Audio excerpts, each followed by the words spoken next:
Today, we're going to talk about the metaverse. Privacy and safety need to be built into the metaverse from day one. The game emulates all physical sensations. To deliver deep and immersive experiences in the metaverse. Isn't that the ultimate promise of technology? To be together with anyone? Our mission remains the same. It's still about bringing people together. The metaverse is about to change your brain. What is the metaverse? The term first came about in the 1992 science fiction novel Snow Crash, where Neil Stephenson envisioned lifelike avatars who met in 3D environments. He called it the metaverse. Now, it's coming to life with virtual reality where users live within a digital universe. The concept is nothing new. For years, video games have been giving us a taste of what Mark Zuckerberg's metaverse would be like. The best example of this is the game Second Life. I signed up for Second Life about a year ago. Back then, my life was so great that I literally wanted a second one. You create your own avatar, and in this virtual world, you have a second life. You can explore the world, meet other residents, and even buy and sell property. It's the ultimate escape from real life. Although its users are mainly 18 to 24-year-olds, there's another game that's attracting younger kids. I read an article from Time magazine about a futurist named Kathy Hackle. Her son was turning 9 years old, but he didn't ask for friends to come over to have a pizza party. He asked if he and his friends could hold the celebration on Roblox.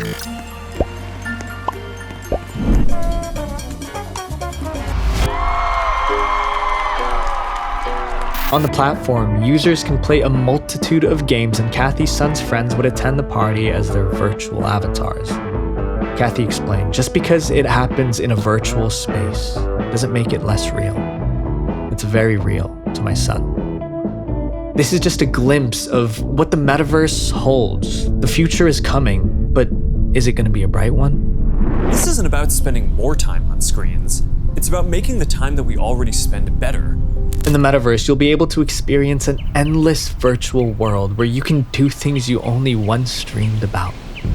It supposedly will bring people together, and you'll be able to hang out with friends as if they're right in front of you, and what used to be boring lectures from your professors will soon be hands-on and immersive. What could possibly go wrong? Ready? This is crazy.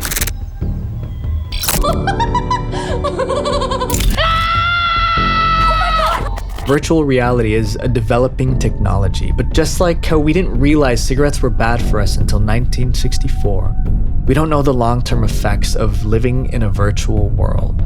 But there's some research that might catch your attention. Out of all the points Mark Zuckerberg has emphasized, the main driver behind the metaverse is social connection. How we actually experience the world and interact with each other. That's what the metaverse is all about. Socializing is an important aspect of human growth. One of the biggest teachers of social skills comes from playing physical games in childhood. But with modern technology evolving rapidly, kids are growing up playing more computer games than going outside. In 2010, there was a study conducted by Addict Health which compared the social skills of students addicted to computer games versus normal students who had no addiction. 564 students were randomly selected, and the findings were significant. To put it simply, the higher the addiction to computer games, the less social skills the students had. The metaverse is intended to bring people closer together. But isn't the same true with video games? Most games nowadays have a social aspect to them. You play as a team trying to achieve a goal, whether that be to defeat monsters in dungeons,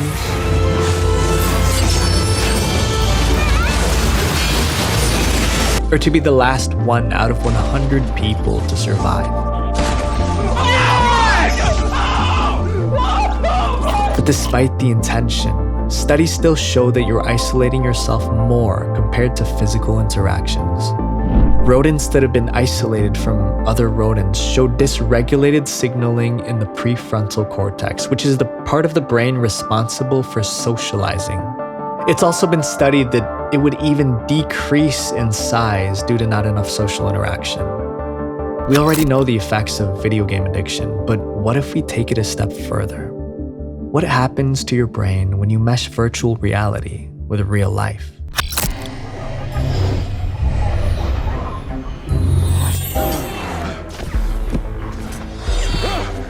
Morning, Sarah. Morning. Slowly coming towards the thumb. Modern research shows that VR affects the brain in a specific way. It confuses the brain. Your eyes see one object, but brain cells perceive and react to that differently. This leads to confusion of consciousness, and in some cases, it may even cause hallucinations. You're melting. You're melting. What? Melting. We still don't know how using VR long-term is going to change our brain, but what we do know is that it will. In the metaverse, our real life will merge with virtual reality. It's not only the future of gaming, but the future of how we live our daily lives. A person by the name of Jack Wilmot spent a week straight in virtual reality. I'm pretty much just continuing what I normally do, working out, eating breakfast, and going to work. He explained that his experience was extraordinary, but there was an issue that he faced. He blacked out all of his windows so there would be no separation between the physical world and the virtual world. But not seeing day or night pass had a negative impact on his psyche. It's similar to how astronauts feel in space.